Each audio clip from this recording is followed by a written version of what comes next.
1 King 19:7-8. The second time the angel of the Lord come and touch him and said, "Get up, eat because you have to travel a long distance." Then he got stand from that food and drink, walk it 40 days and night, and reached the mountain of God, Horeb. If we look at this verse at the Bible, we see that the angel brings food to Elijah. Elijah walks for 40 days after eating and reach Mount Horeb.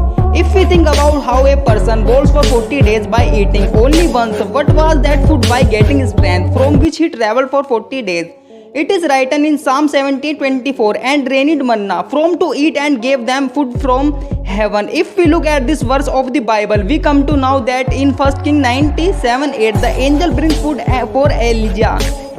Which Elijah gains strength, he travels for 40 days. It was the manna that God used to give to the Israeli on the way to desert, which the Israeli used to eat daily.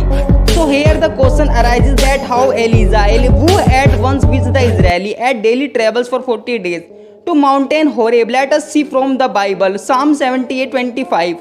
Whom has received the bread of angel, he gave them as much food as they wanted. From this verse, we can understand that manna that the Israeli got was the bread of angel, which God also gave to Elijah to eat, because we can see from the Bible that angels are always powerful, from which we come to know that this bread which is manna, which Elijah ate, it gives which power, so Elijah ate it and travels for 40 days.